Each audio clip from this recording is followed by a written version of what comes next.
Welcome to the Mojo for Musicians podcast from Manny Cabo Media, where we dig deep into today's top strategies to help you take your music career to the next level, along with real, raw, and uplifting conversations with industry professionals that are making moves, making a difference, and making the best versions of themselves to inspire you to do the same.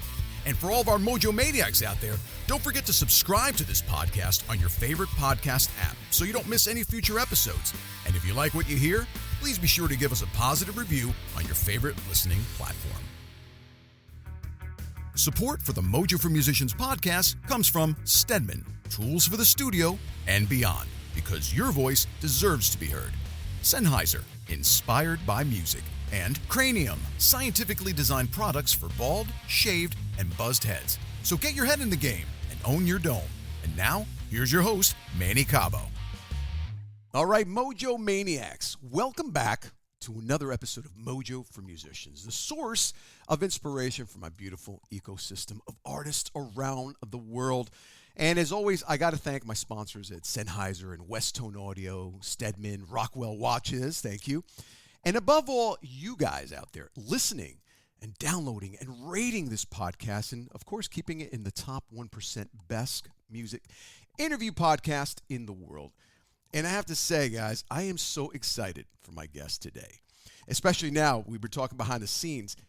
He just flew in. He's in New Jersey, literally 20 minutes away. And the reason why I'm excited, because I've been after him for a while. Reason being, he's busy as shit. I'm not going to lie. Busy as shit. Traveling the world. We're talking all over the world. And because of my own passion, as you can see, for tattoos, evidenced by my own canvas here, I've got 13 of them, which is never enough.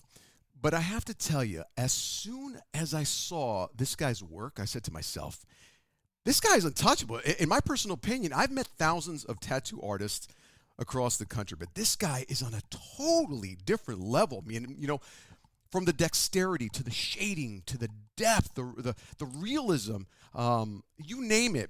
And if you don't know who he is, you really got to take a look at this guy's work. It's literally breathtaking. For anybody out there looking to get your first tattoo or just to add to your own body canvases, if you can get him, number one. And if he's within your budget, that's the second one, because I fully endorse it. He's the owner of Legacy Tattoo Studio in the beautiful Mediterranean island of Malta. So let's welcome to the show the incredible talents of Steve Bugeja, right? Did I say it right? It's Bugeja, actually, but it's close enough. Bugeja. Perfect. Steve, what's up, brother? And welcome to Mojo for Musicians. Thank you for having me on your podcast, Manny. It's lovely to meet you. Absolutely, bro. Listen, the pleasure's all mine. It's funny. I was talking to my booking manager, Nigel, and every day I would ask, has Steve reached back to you? Has he reached back to you? No, right? And I'm like, fuck it. I'm going to reach out to this guy myself. I had to make it personal. And sure enough, you responded, and here you are, my man. It goes to show you luck, for those of you listening out there, luck always favors the bold. But seriously, Steve, I got to tell you, there is not one person who I've actually forwarded your Instagram page to that has not become a follower, and it's pretty consistent, with respect to all the responses, which is usually, holy shit, oh my God, these are stunning. And the ever so popular, this guy's from a different planet, right? So that is the consensus of what I've been getting when people view your tattoos. So if you don't mind, I really just want to get into this interview and find out, how do you translate that brain and heart coherence of your artistic passion onto people's skin, bro? How do you approach the whole, creative process when you're designing these tattoos for clients, and how do you ensure that each piece reflects your unique artistic style? Because as an artist, in my opinion anyway, your authenticity is the selling piece. And I like to always say a confused mind never buys, but your tattoos are always on point, man. So please elaborate on that. Mm-hmm. It's a very good question, actually. Before, in the beginning of my career, I used to really try to make the best designs, try to make the perfect work and everything. But the more I try to put my logic into the design, the more forced it came out. Nowadays, I find it so much easier that I I don't know how to say it. I just let God work through me. So with what I mean by that is I don't even think about what I'm going to do. Usually the clients come to me with an idea. They have a theme in mind. They want something either dark, they want something, I don't know, mysterious, something with nature, something like this or that, or female portraits. So they're giving me the direction I should go to. But when I come to create something, I just start putting things together, just thinking nothing of it. I have a sort of structure that I try to follow. I always try to make my piece flow with the body. Therefore, it's not just like a sticker, so to speak. I try to make my tattoos feel as organic as possible. Sure, sure. It's not like a template, man. Like, I see that, man. Every single one of your portraits is so unique, man. It's incredible. And I feel like what's very important with what I do is that it fits the person's body. So it's tailor made for the person that's asking me to do the tattoo for them. So to speak, if my tattoos are not like a one size fits all. I don't just do a design and just put it on anybody. Right. I have a conversation with my clients. They send me photos of their body. So I'm really familiar with the area, and I try to curate my designs in a sort of way that flows with their own body. And I try to do my best work at the end of the day, but yeah, I let God work through me with this. So I just don't really put too much thought into it. I just obviously when it comes to tattooing it and the technique and all, that's where the logic comes in. That's where you have to perfect your technique and be really mindful of what you're doing and everything. But when it comes to the creative process, I don't know, man. It's just sometimes, and it's not like you're always creative.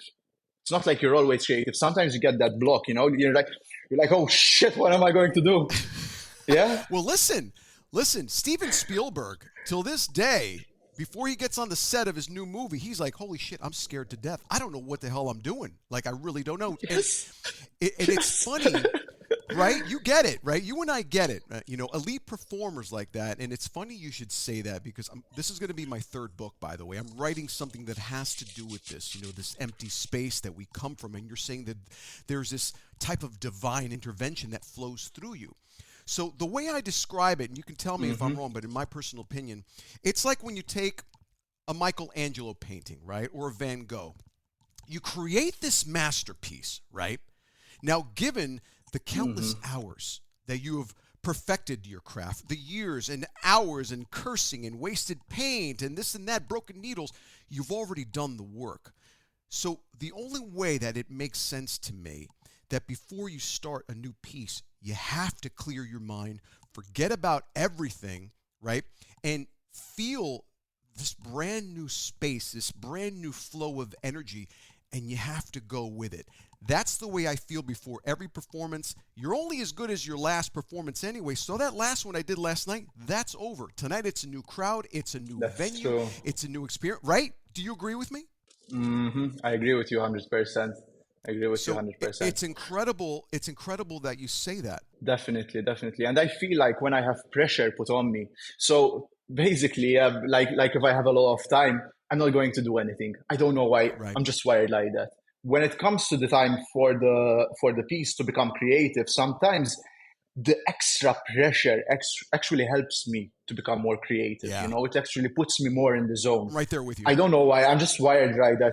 Other people might not work like that. But if I have like a lot of time to do something, I'm just going to be focused on all the other things. I have so many things on my head. But when it comes time to fully focus on the thing, I'm just going to give it all my focus, just Yeah. go straight into it, like 100% focus, and I'm just going to relax.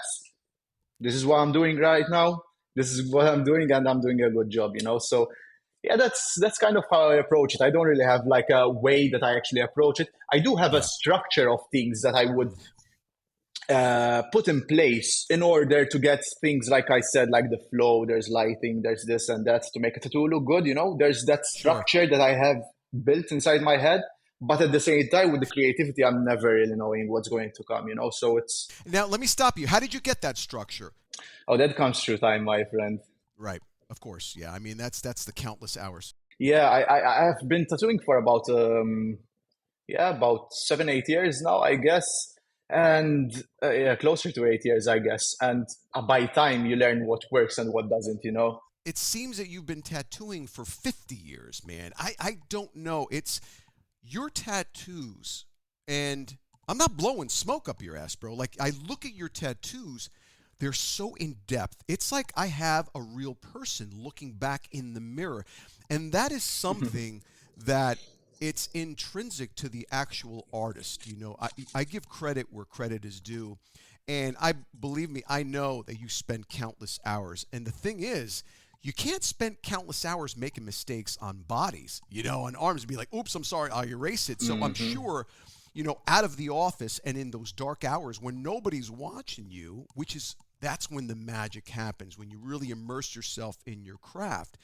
I just think it's beautiful, man. I think that you have this gift as an artist, but also as a seer, you know, because I noticed that you intertwine your tribal art in there, and it fits perfectly, like seamlessly in your artwork as well. Tell me, where do those designs come from? So that's actually Gothic calligraphy, sort of black lettering.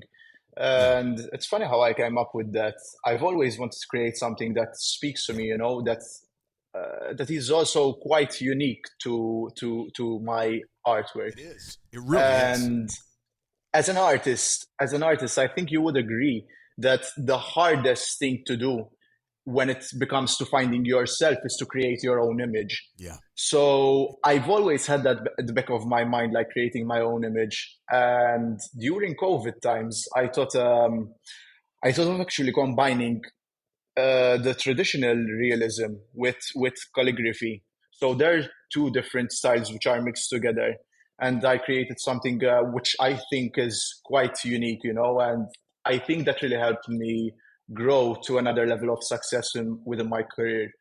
So yeah, I was just, as I was saying, I was just practicing around. I was just putting stuff together, you know, and I think it actually found itself by itself, you know. So it's something that the people resonated with. It's something that I just kept on doing, you know, kept on loving it, and there's more. Yeah. The more I did it, the more I got better at it, and the more I got recognized for it also. So I think it was a very pivotal moment in my career when, yeah.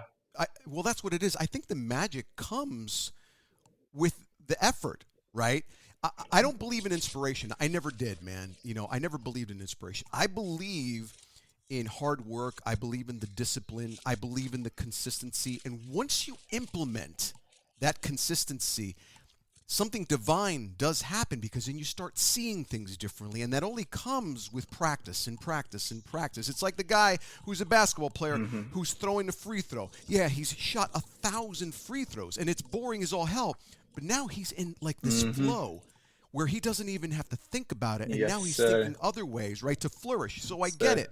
So let me get into my next question. This is Just a like great they say, segue. like repetition is The mother of all skill. that's it. Yeah, Yes, sir. 100%. So yeah, as long as you have that vision in mind about where you want to be in life and what you want to achieve, it's just hard work that gets in the way to you achieving Yeah, your goals. You know, that's the yeah, only thing you got to do. You got to have that vision and, you know, just yeah, work towards it. You know, and then as you yeah, said, like things start opening up, doors start opening up. You know, you start to see things that otherwise you wouldn't have seen if you didn't have that vision in mind.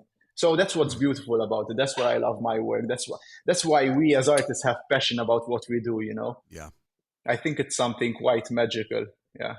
It truly is, man. And, you know, there was a study. Sometimes I talk about this on my previous episodes, that every CEO of corporations always say that you have to hire an artist at some point, because they are the ones that have endured the most hardships, the more negative attitudes. They've been screwed over by clubs. They're underpaid. Half the time they don't even get paid. So it's just the lifestyle of pain.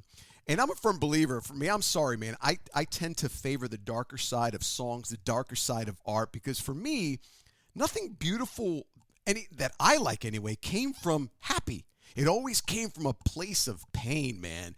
And I'm not labeling your tattoos, but I feel this beautiful dark side in your portraits. That's divine, man. Now here, I want to jump into this next question because, like I said, it's a great segue. Now, given the diverse cultural influences, right, in your work, which is obvious, can you share a specific tattoo project that challenged the shit out of you, to incorporate different elements, but still maintaining this cohesive and meaningful design and style that you have? And what does your client list mostly comprise of? Are there musicians, corporate people, athletes? I don't think there is a design that I did which doesn't challenge me. In order Mm, for me to stay focused and stay in the game, I need to be yeah, challenged. That's the way I work. If I'm doing nice. something that I don't like, I just don't do it at all. If it doesn't challenge me, I don't like it, I don't I do love it. it. So I find growth. It's a very important need for me, the need to grow, the need to get better, the need to learn more. Sure. So I'm always trying to challenge myself, trying to add different things, thinking like, what can I do which no one has ever done in a way that no one has ever done that I can do, in a way that makes sense. Because you can do a lot of things that nobody has done, but Yeah, are they good? At the end of the day, exactly. how are you going to make that thing really effective? Yeah. So that's how I look at it right now. I'm always trying to push the envelope on what can be done and what I can do myself. I don't really care. I don't really see how I can be better than anyone else. I just try to see how I can be better than who I was previously, the previous day. Sure. So I love that, man. We should only be competing with ourselves anyway, man. I never believed in competition. I believe everyone has this definitely. beautiful uniqueness to offer this world. You just need to delve deep inside yourself and find whatever that passion or guidance is. And most people never get to that Hmm. spot because they're too busy paying attention to everybody else. Dude, there's a million tattoo artists in the Yeah, world, yeah, so I get it. well, Um, definitely, bro. so I feel, and I'm pretty sure about this, like tattoos often carry these personal stories, right? And emotions. I could see it. Can you Hmm. highlight personally, like a memorable experience where your art played like a significant role in expressing perhaps a client's narrative or help them overcome a particular challenge? And what would you recommend to other artists out there looking to do what you do, but more importantly, be as successful as you? So to answer your first question, I guess every client that comes to me, I get a lot of messages. But I only accept and accept tattoo people that their vision aligns with mine. So out of 100 messages that I get, I only tattoo like 4 or 5 maybe clients because I have to sift through to find Yeah. like the You real have to good. be I selective, have to be right? very very selective with my clients, and I mostly accept clients that their vision matches with mine. So with regards to the story part, everyone has their own story, Sure. and I think I try to put emotion in every type of tattoo that I make, in every one of my tattoos. I think that's what really speaks to people, is that even if it's just a portrait, it has a certain look, it has a certain feeling to it. Even if it's a skull, if it's a memento mori type tattoo, it also has that deep emotion that's really puts in perspective life, so to Mm, speak. So that's another reason why I love doing skulls and stuff like that. yeah. So yeah, I try to put a lot of emotion in every piece of work that I do. And with regards to the second question, what was the second question again? I guess the best way to put the second question is like, what would you recommend other artists that are pursuing your line of work to be a successful tattoos? There's tons of tattoo artists, and Mm, mm, that's a good question. there's got to be something else, like you said, developing your own style. What Mm, makes it unique to Steve? hmm What would you recommend? What hmm approach hmm hmm should you tackle as a tattoo artist? So yeah, I think with that question, the question that you really have to ask yourself is why? Why are you doing it? If the why is not big enough, you're not going to find a reason why you want to do certain things. So let's look at the most successful people in the world. Let's look at Elon Musk. So Elon Musk, he's created so many companies. Even like the supercharger company that he created with Tesla. It's on the Fortune 500 Yes. list, and that's one of many other companies that he has. Why is he so successful? If you see, like, try to see what's driving him, he wants to go to Mars, so that's he wants the human civilization to be a multi-planetary species. So that's a pretty big reason why, So when you have that big goal in mind, you're just going to, things are just going to start opening up. You're going to start thinking, oh, I can do this, I can do this, I can do this, to reach your why. Okay. So I think the most important thing to do is realize why you're doing it. The next step would be to find a mentor. So at the moment, not at the moment, I think the most important thing to really skyrocket your progress is to find somebody that's already in the position that you are in, and someone who would be also willing to teach you. So you can absorb everything, and you can just skyrocket your learning so quick. So that's very important, to surround yourself with a good team. And actually, that's what I'm trying to do right now. At the moment, I'm trying to build a solid team with the people that I'm making connections with, people that are on the same wavelength as I am, that have the same mindset, the same growth mindset, and people who are willing to put in the work, so we can also grow together and sort of grow as a team, because okay, you can go pretty far on your own and pretty fast on your own, but when you have a team, when you have a solid team, you're going to go places where you wouldn't have imagined to go if you were on your own. So I think also building the right atmosphere that you're working in is also very, very important. And last thing I want to say about the atmosphere: if you have negative people around you, if you have people just trying to put you down or being passive aggressive, or you just gotta cut that shit off, man. Cut that shit off and just focus on what you really want, man. So far, the three things that you discuss, it's funny. I was just on a cruise with Proctor Gallagher. If you don't know who Bob Proctor is, people listening, he was one of the most prolific speakers of our Yes. generation with respect to Did positivity you and say energy and frequencies. Bob Proctor? Yes, that's who I was on the cruise with. I know Oh he yeah, just passed, but we're yeah. continuing Of his course, legacy. that's crazy. Yeah, and we just talked Mm, about three things. I've got the book right here. I can't see it right now, and Steve talked about the why. And it is so important because people, unfortunately, people are worried about the how. You got to forget that, people. You really have to mm-hmm, focus on why. mm-hmm, Why are you feeling this profound, innate mm-hmm. passion for something? That will be the single most powerful driving factor to your next step. And I love what you said about toxicity, man. I get rid of fucking everybody that's not in alignment with my peace. My peace is the most important thing in my mind. I got to perform a night. There's a level of Yes, sir. expectations of fans. I can't be bothered with drama or nonsense. So that's amazing that you talked about. So you're an elite performer, and that was the topic of discussion on the week that we were on the cruise. Not everybody's going to be an elite performer.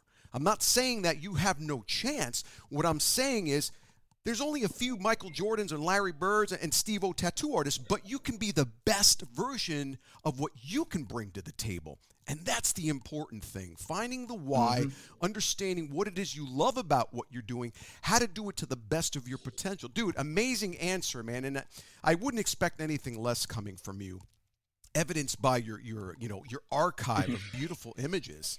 So I guess I'll close this interview because you answered everything in the way that I knew you would. And my final question, which obviously is the signature question, is what's your mojo, bro? Like, what keeps you going? Why do you want to keep doing tattoos? How, like, until you're 50 and 60? I know you found your why, but I always believe that there's something more there, Like, what makes you look in the mirror and be like, you know what? Yeah, today I'm doing another portrait. I don't know what it is, but I'm doing another one, right? Because it's a challenge. It's tough work. It's Mm-hmm. grinding. Talk to me. Yeah, I guess that I would have to go back to my why to answer that question, So growing up, I really didn't really have anything, and I always wanted to be something in my life.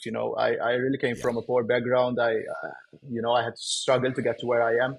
So basically, being here in New York is like a dream. I can't really believe like I've made it here. Actually, like from small boy in Malta, to being in one of the greatest cities in the world and doing what I Yeah. love.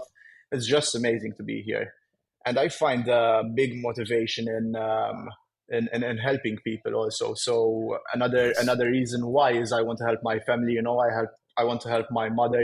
Get back up. And do stuff with her life. I want to help my family also. Maybe build businesses with my brothers. I have two other brothers, Of by the way. course.